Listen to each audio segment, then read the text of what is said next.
Okay, so here we are with the last installment of the Great Expectations saga. So we're just going to kind of blow through a few chapters. I'm hoping to get through probably 5 or 6 chapters, and then Monday we will wrap up and do a lot of discussion and hopefully putting pieces together and such. So let's jump, if you would, to page 196. We left off with Pip being super paranoid. He feels like he's constantly being watched. We know that Compuson's back somewhere in London. Magwitch is being hidden because we can't have Magwitch be caught because Magwitch would then be executed because he's not supposed to be back. So with all of that in consideration,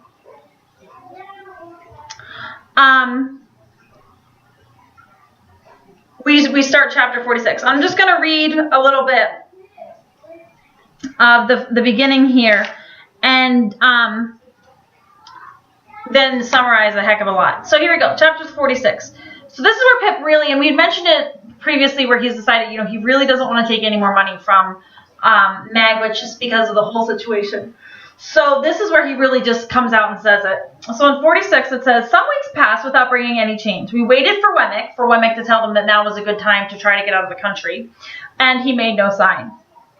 My worldly affairs began to wear a gloomy appearance, and I was pressed for money by more than one creditor. Even I myself began to know the want of money. I mean, of ready money in my own pocket, and to relieve it by converting some easily spared articles of jewelry into cash. But I had quite determined that it would be a heartless fraud to take more money from my patron in the existing state of my uncertain thoughts and plans. So things are just really dreary for Pip. So he decides to go see Mr. Wopsle. Now remember Mr. Wopsle, he was the guy from the village, the church clerk, the clergyman that decided that he didn't want to do that anymore and wanted to be an actor. So Pip decides to go see Wopsle in a performance. Wopsle is terrible. He's a horrible actor. Hopefully we'll get to glimpse that a little bit in the movie, but he is just a horrible actor. And so Pip goes, and Wopsle says, hey, come backstage, I want to talk to you. So Wopsle pulls Pip backstage, and when he pulls Pip backstage, he says, Pip, I need to tell you something. I was really, really concerned when I was performing. Did you see the man that was behind you? And Pip's like, no, I was watching a show. What are you talking about? And Wopsle says, well, there was a man behind you. And the man that was behind you was the man that we saw on the marshes. Was one of those 2 prisoners that was fighting in the marshes that night on Christmas Eve. And we know that it wasn't Magwitch, because Magwitch is at Herbert's fiance's house hiding away. So the only other person that it could possibly be was Compuson. So as uncomfortable as Pip has been these past few days, now it even amplifies because it's confirmed. He was at the show watching Wopsle, and who was sitting 2 rows behind him but Compusson. Totally freaks Pip out, as it would freak anybody out. I mean, let's be honest here. If you were being followed by someone who you know is a criminal, that would scare you, a lot. So we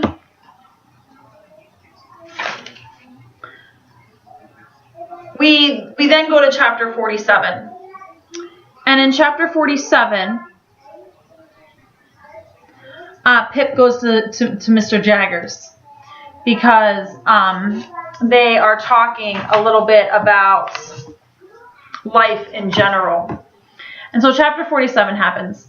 And they're walking, Jaggers and Pip just happen to be walking, and Jaggers says, oh, where are you headed for dinner? And Pip's like, eh. And Jaggers says, oh, well, come to my house.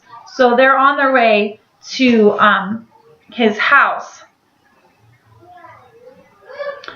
And they sat down. So I want you to go to page 200. Everyone on page 200? Ignore the background noise. The kids are playing in the other room. Okay, so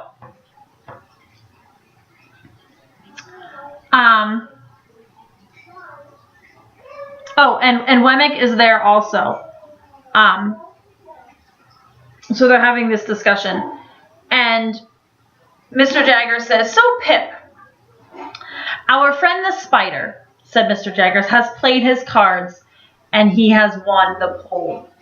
It was as much as I could do to assent." "Here's to Mrs. Bentley Drummle," said Mr. Jaggers, "and may the question of supremacy be settled to the lady's satisfaction. To the satisfaction of the lady and the gentleman it will never be. Now, Molly, Molly, Molly, how slow you are today." So they're sitting down for dinner, and Jaggers cheers to Bentley Drummle because Bentley Drummle has won. And Pip's heart sinks because what Bentley Drummle has won is Estella. Estella and Drummle are getting married, and Pip is so devastated. I mean, he's so upset about it. So they're having this conversation, and Jaggers says, after having, saying, "Oh, Estella's getting married to Drummle, and Drummel's, borderline abusive because he's kind of rough and spidery and who knows, cringing."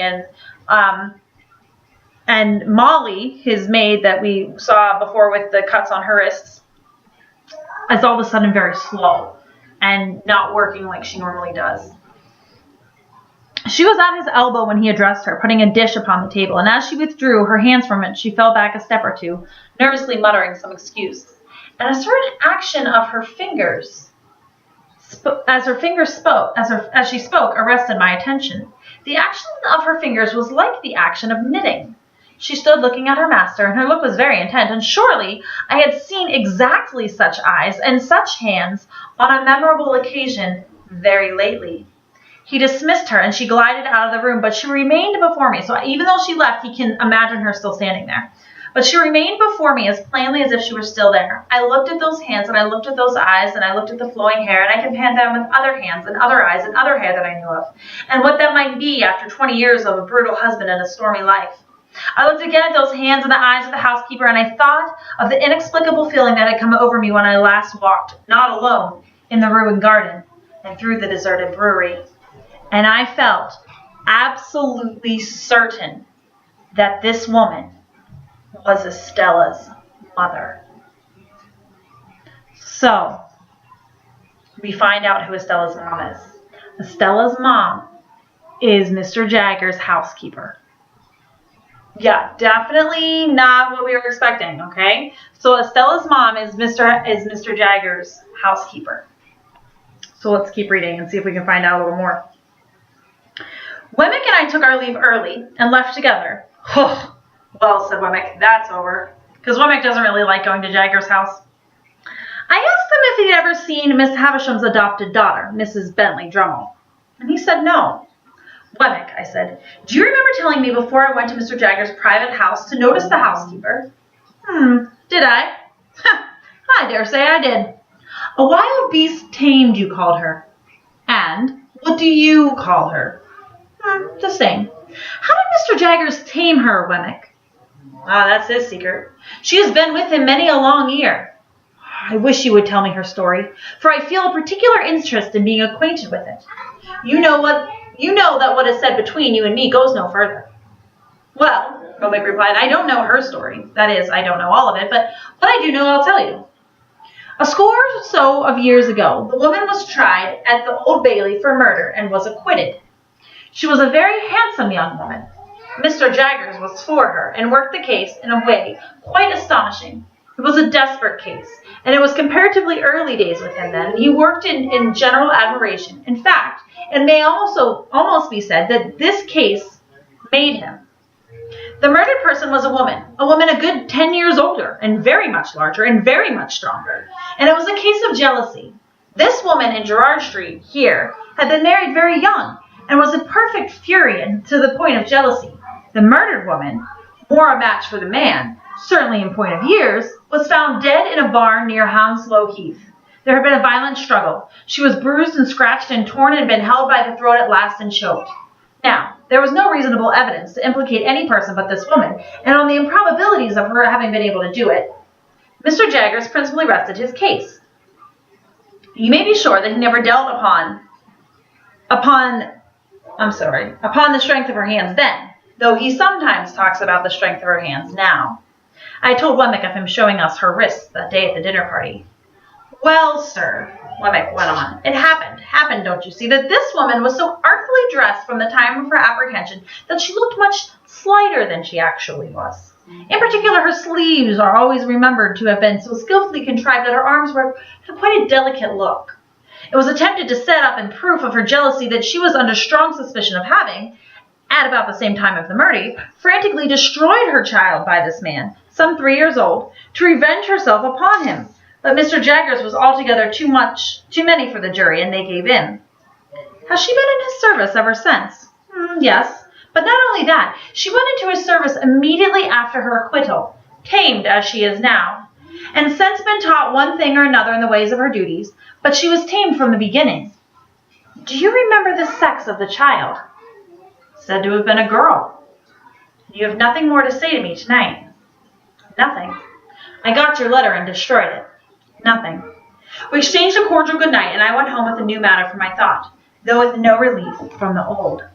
So we find out that Jaggers was the attorney for Molly, in a case where Molly is said to have murdered another woman. Molly was younger, smaller. She was dressed in a way that her sleeves came down and made her arms look very thin. She was very delicate. Whenever she was up on the stand, she was like knitting or doing something very womanly. And the woman who was murdered was much larger, was older, was very strong. And Jaggers rested the case on the fact that Molly couldn't have possibly done. Look at her; she's very slight, she's very tame, she's very quiet. How could this woman, despite the fact that there was jealousy happening, have killed Molly? Could have killed this other, the much larger, stronger woman. And as it turns out, the larger, stronger woman, Molly's husband, was cheating on her with the larger, stronger woman. So Molly got mad, understandably, and went after this woman and, essentially killed her, strangled her. And she strangled her, and as she was strangling her, the other woman clawed her wrists as she's being strangled. She's just ripping the skin off Molly's wrists. So when Jaggers showed Molly's wrist, when he said, look at this woman's wrists, it wasn't that she was, cutting or that she had shackles on at one point. It was because the woman who she strangled was ripping her skin off of her wrists as she was strangling her. So, that explains the scars. There was also this weird thing about how, in addition to killing the lover of her husband, there was rumor that she murdered her daughter, her 3-year-old child, in another attempt to get back at the husband. And that thing was never really discussed or never really, they didn't spend a lot of time on that in the case, because Jaggers kept saying, well, how could this woman do any of these things that you were saying? And Jaggers was such a good lawyer that they just kind of let that small piece of information kind of trickle away, and no one really touched on it.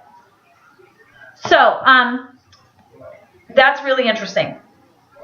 So we're going to jump to chapter 48, and Pip decides, on top of everything else, that he needs to go visit Miss Havisham, and he needs to get her to really corroborate this story. Pip thinks he knows what's going on, but he feels that he needs to go talk to Miss Havisham and really hammer that in and figure out if Miss Havisham is in fact somehow involved. Just give me 1 second. I'm legitimately running in 1 second. I have to go shut another door because Langdon's being really loud.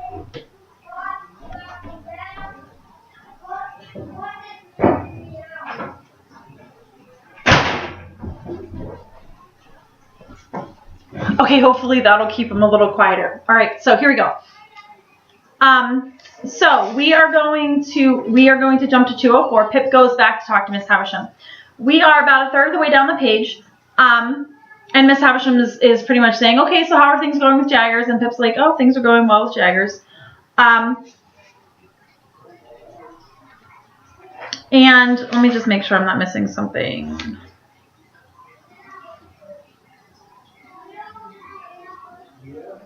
Oh, yes. I was missing something. In chapter 48, Pip also asks Miss Havisham, he says, will you please do me this giant favor? I need you to, because Pip was funding Herbert's rise up in the company, and now that Pip is no longer taking money from Magwitch, he can't afford to continue to pay Herbert's way, Herbert still doesn't know, to rise up in this shipping company. So he goes to Miss Havisham's house, one, to ask her what the heck's going on with Estella, and two, to ask her to please continue funding Herbert's rise up in this company. Can you know, after all the stuff I've done and all the crazies, will you please do this for me? And Ms. Havisham says, yeah, no, if that's what you want, I'll do that for you. She says, but that's for someone else. Can I do anything for you? Because she's really starting to feel the fact that she totally screwed this boy's life and messed with his brain and just totally just made his life miserable. And so she says, okay, well, I'll write Jaggers a note and let him know that that's what's going to go down. And you can pick up the money from Jaggers and then take the money to the guy that is funding, that owns the shipping company that Herbert's trying to go up in. And so on page 204, a third way down the page, she's writing the note, and she says, she read me what she had written, and it was direct and clear, and evidently intended to absolve me from any suspicion of profiting from the receipt of the money. I took the tablet from her hand, and it trembled. My name is on the first leaf. If you could ever write under my name, I forgive her, though ever so long after my broken heart is dust. I pray do it. So Miss Havisham is really starting to feel guilty. I mean, she's getting older, and she's starting to really feel guilty about this whole thing that she put Pip through. And Pip goes, well, Miss Havisham, I can do it now. There have been sore mistakes, and my life has been a blind and thankless one. And I want forgiveness and direction far too much to be bitter with you.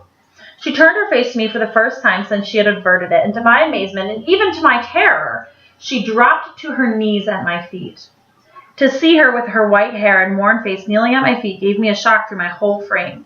I entreated her to rise and got my arms around her to help her up, but she only pressed the hand of mine which was nearest to her grasp, and hung her head over it and wept. Oh, she cried despairingly, what have I done? What have I done? If you mean, Miss Havisham, what have you done to injure me? Let me answer, very little. I should have loved her under any circumstances. Is she married? Yes. It was a needless question, for a new desolation in the desolate house told me so. What have I done? What have I done? She wrung her hands and crushed her white hair and returned this cry over and over and over again. What have I done? What have I done? Miss Havisham looked distractedly at me for a moment and then burst out again with what had she done. If you knew all my story, she pleaded, you would have some compassion for me and a better understanding for me. Miss Havisham, I answered as delicately as I could, I believe I may say that I do know your story, and I hope I understand it and its influences. Does what has passed between us give me any excuse for asking a question relative to Estella? She looked at me full when I said this and then replied, go on. Whose child is Estella? She shook her head. But Jaggers brought her here, or at least sent her here. He brought her here. Will you tell me how that came about? She answered in a low whisper and with caution. I've been shut up in these rooms a long time. When I told him that I wanted a little girl to rear and to love and to save from my fate, he told me that he would look about him for such an orphan child, and one night he brought her here asleep, and I called her Estella. Might I ask her age then? Oh, 2 or 3? She herself knows nothing, but that she was left an orphan and that I adopted her. So convinced I was of that woman's being her mother, Molly being Estella's mother, that I wanted no evidence to further establish that in my mind. So Pip decides to go walking. And takes off to just do another lap around the house and the gardens because he feels that this will probably be the last time he's at Miss Havisham's house. And just as he's decided to leave, he goes up to her room just to kind of peek in on her one more time to make sure that, she's good before he leaves, just because, he's had such a long history with her that he wants to just, make sure everything's good and then leave and remove himself from Havisham and Sada's house and the whole situation. So, on the bottom of 205, I looked into the room where I had left her and saw, seated in the rag chair upon the hearth, close to the fire, with her back towards me. In the moment when I was withdrawing my head to go quietly away, I saw a great flaming light spring up. And in the same moment, I saw her running at me, shrieking, with a whirl of fire blazing all around her and soaring at least as many feet above her head as she was high. I had a double-caped greatcoat on, and over my arm another thick coat, and I got them off and closed them with her and threw her down and got them over her. And then I dragged the giant tablecloth from the table for the same purpose, and with it dragged down the heap of rottenness in the midst and all the ugly things that were sheltered there. And then we were on the ground, struggling like desperate enemies. And the closer I covered her, the more wildly she shrieked and tried to free herself. That this occurred, I knew through the result, not through anything I felt or thought or knew that I did. I knew nothing until I knew that we were on the floor by the great table, and that the patches of tinder yet alight were floating in the smoky air, which a moment ago had been her faded bridal dress. I looked around and saw the disturbed beetles and the spiders running away over the floors, and the servants coming in with breathless cries at the door. She was insensible, and I was afraid to have her moved or even touched. Assistance was sent for, and I held her onto her until it came. And when I got up, and the surgeons coming to her with other aid, I was astonished to see that my hands were burnt, for I had no knowledge of it through any sense of feeling. So Pip goes to see Miss Havisham, and she's standing by the fire. And as she turns around, a coal from the fire pops out and lands on her dress. Because her dress is so old and so tattered, it goes up like that. And she catches on fire. And Pip just happens to be there in time, and he wraps her up in his jacket, and he pulls down the tablecloth, and he wraps her up, and he's patting her and trying to get the fire out, and she's screaming like a crazy person. She's on fire, that's going to hurt. And Pip burns his hands in the process, but the whole thing is rough. And so then she's alive. They lay her on the table, which is exactly where she said at the beginning that she would lay someday. And they lay her on the table, and they have her all wrapped up with salves and creams and ointments to try to calm the burn. I mean, she's got burns over all of her body, and she's pretty much incoherent, and she just keeps repeating over and over and over again, "What have I done?" And then she would say, "Take that pencil and write under my name, I forgive her. What have I done? Take the pencil and write under my name, I forgive her." And just over and over and over and over again.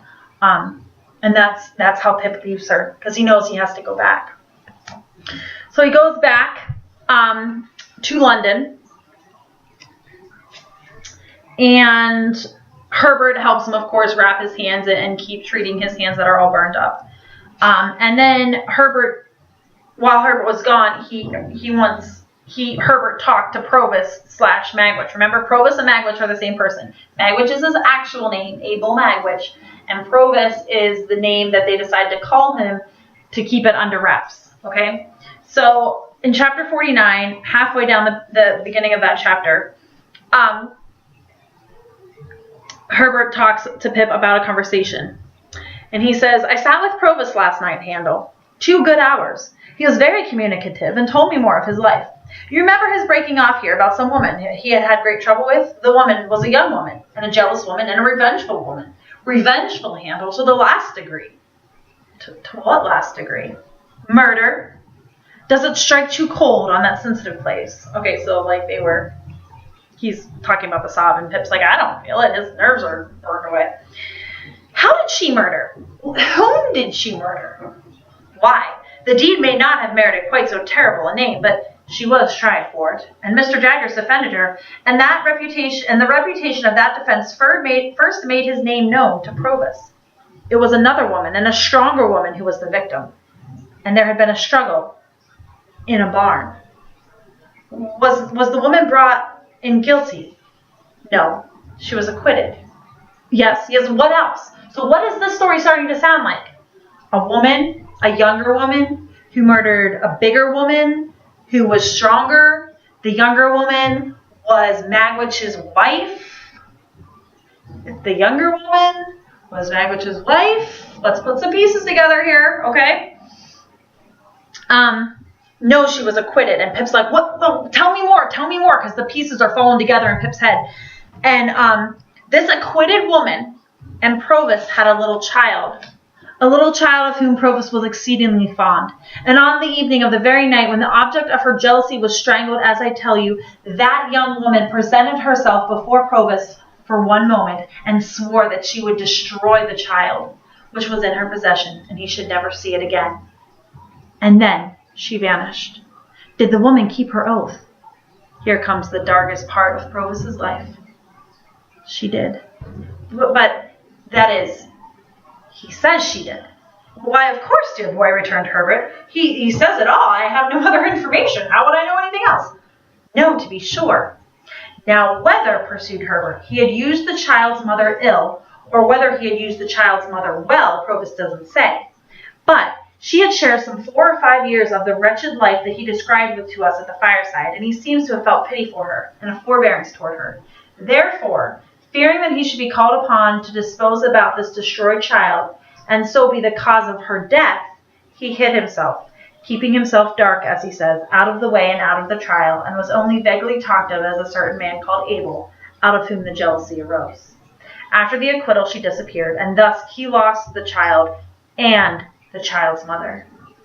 I want to know, I said, and particularly, Herbert, whether he told you when this happened. How old were you when he came upon you in the little churchyard? I don't know, I think it was in my 7th year. Aye. Well, it had happened some 3 or 4 years then, he said, and you brought into his mind the little girl so tragically lost, who would have been about your own age. Herbert, I said after a short silence, the man we have in hiding down the river is Estella's father. Okay, pause, okay? Magwitch and Molly were married. They had a child. Magwitch thinks that the child died. Pip just found out that Molly's child, who's also Magwitch's child, is who? Estella. So, Magwitch is Estella's dad. And Jack, like, everybody is so interconnected. And Miss Havisham has been raising the convict's daughter. And there was murder, and everyone's kind of interrelated, and it's this giant, like, meshed web of insanity. Like, I cannot believe Dickens did such an awesome job. But just hold your horses, because we're not done yet. All right. So, chapter 50, and then we're gonna call it after 50. No, actually, I'm not gonna call after 50. We'll do a speed read. Okay, 50. I'm gonna grab a drink. Hang on. Okay, chapter 50. Pip goes to Jaggers. Because now he wants to go to the only person who knows how all of this is interconnected. Miss Havisham knows part of the story. Magwitch knows part of the story. Jaggers knows part of the story. Or not Jaggers. Herbert knows part of the story. No one knows all of this. Wemmick knows part of the story. Pip's trying to put all these pieces together. No one knows the whole story except for Jaggers. So Pip goes in with the intention, I'm going to corner Jaggers and he's going to tell me what he freaking knows. I'm tired of this. So, we're going to jump to page 210. Pip goes in. He sits Jaggers down. He's like, Jaggers, we got to talk. I need some answers. And Wemmick is there, and Wemmick is there in his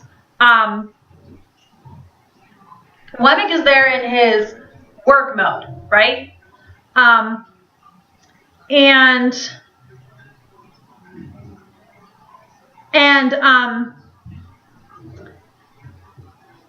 So Wemmick's in his work mode. Jaggers is not at all interested in talking to Pip about this thing. So about a third of the way down, there's a large paragraph, and Jaggers is like, you know what, Pip, you just take your thoughts and your ideas, and you just leave. Just take your shenanigans and get out. And Pip decides he's gonna press him for answers. So it says, I could not submit to be thrown off that way, and I made a passionate, almost indignant appeal to him to be more frank and manly with me. And seeing that Mr. Jaggers stood quite still and quiet and silent, and apparently quite obdurate, under this appeal, I turned to Wemmick and said, Wemmick, I know you to be a man with a gentle heart. I have seen your pleasant home and your old father and the innocent, cheerful playful ways with which you refresh your business life. And I entreat you to say a word for me to Jaggers, and to represent to him that all circumstances considered, he ought to be more open with me. So he does something that Wemmick asked him not to. He brings in all the stuff that happens at Wemmick's. He's like, I know about how kind you are. Stop with this business face and help me here. I had never seen two men look more oddly at one another than Mr. Jaggers and Wemmick did after this apostrophe. What's this? Said Mr. Jaggers. You, with an old father, and you, with pleasant and playful ways. Well, returned Wemmick, if I don't bring him here, what does it matter? Jaggers nodded his head retrospectively two or three times, and actually drew a sigh. All right, Pip, he said. I'll put a case to you. Mind, I'm admitting nothing. So Jaggers is going to speak in hypotheticals, okay? He's essentially telling Pip what happened, but he's not admitting to anything. He's hypothetically, let's talk about this hypothetical case, this hypothetical situation. He waited for me to declare that I quite understood, and expressively said that he admitted nothing. Pip's like, all right, fine, you're admitting nothing. You're just telling me this hypothetical situation. Now, Pip, said Mr. Jaggers, put the case that a woman, under such circumstances as you might have mentioned, held her child concealed and was obliged to communicate that fact to her legal advisor. Put the case that at the same time he held a trust to find a child for an eccentric rich lady to adopt and bring up. I follow you, sir. Put the case that he lived in an atmosphere of evil, and that he often saw children solemnly tried at a criminal bar, where they were held up to be seen. And put the case that he habitually knew of their being imprisoned, whipped, transported, neglected, and cast out. I follow you, sir. Put the case, Pip, that there was one pretty child out of this heap who could be saved, whose father believed dead, and dared not make a stir about, and as to whom, over the mother, the legal advisor held this power. So he's like, the dad thinks she's dead, and I had a power, hypothetically, I had a power over this woman. I told this woman, I know what you did and how you did it. I know you murdered this other lady, and I know how you murdered her. Now, give me the child into my hands, and I will do the best to get you off. If you are saved, your child will be saved too. If you are lost, your child is still saved. Put the case that this was done and that the woman was cleared.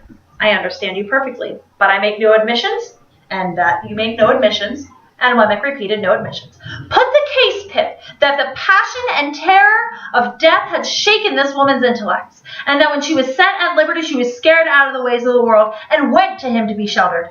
Put the case that he took her in, and that he kept down the old, wild, violent nature whenever he saw an inkling of it breaking out, by asserting his power over her in the old way. Do you comprehend this imaginary case? Quite.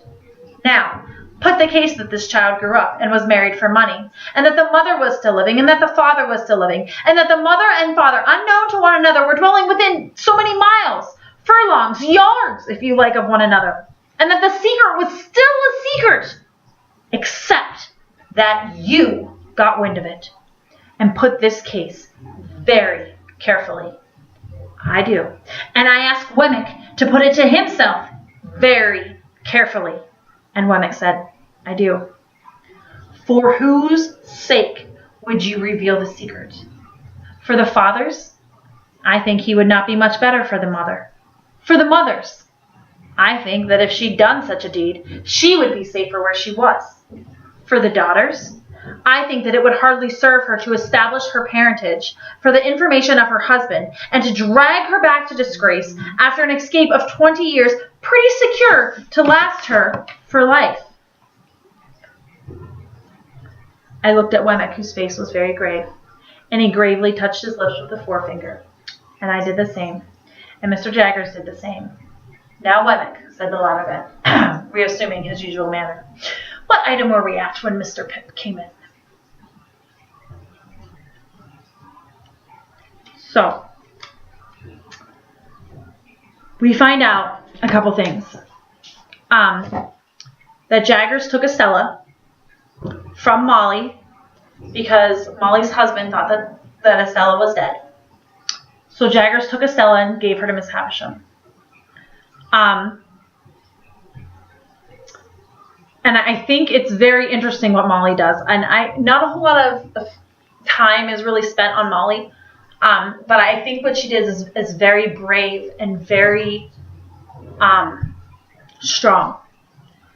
Jaggers says, let me take your child. She's 3 years old. I mean, at that point, a mother's connection to their kid at 3, that's 3 years they've spent with their child. He says, let me take your child. If I can't get you off, if you are acquitted, if you are sentenced to murder and you are sentenced to death, then your child will be saved. And if you are acquitted, well, then your child will be saved. Either way, things are good for your child. And and Molly, knowing how much she loved her daughter, said, this is in the best interest of my child. This is the way that my baby girl will be able to have a better life. And that is so much love that Molly has to do that and to give her child to Jaggers, knowing that even though that child, she loves that child so much, it's more important that that child gets a better life than her holding on to that child. So I think Molly is totally underrated. I mean, she's just a phenomenal woman.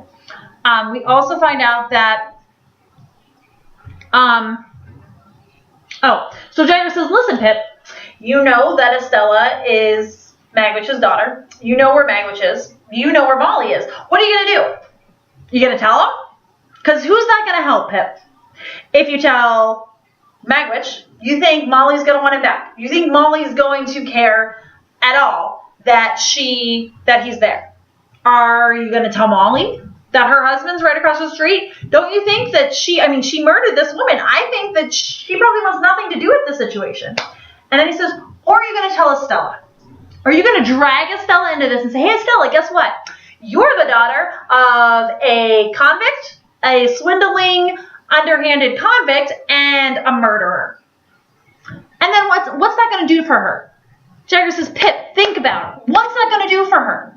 He says that to her. If you say that to her, she is going, Drummle is going to use that to control Estella, to drag her back into degradation and to make her submit to him. And he's going to use that against her. So I think it's best, Pip, if you just keep your dang mouth shut. Because if you say something, nothing good's going to come out of it. All right. Well, I'm surprised maybe if you even got this far. We will finish, finish this jazz on Monday. We're going to finish this on Monday. We're going to speed read the heck out of it. But I need you to please work on your discussion board posts and your Facebook posts over the weekend. I know that that's not what you want to do, but the good news is it's going to be a miserable weekend. Cold and snowy and gross. So, use this time to get your stuff done because you don't want to fall behind. Okay? All right. have a good weekend. Thank you so much for your patience. I hope you appreciated coming to my house so I can read your great expectations. That's about it. Have a good weekend, guys.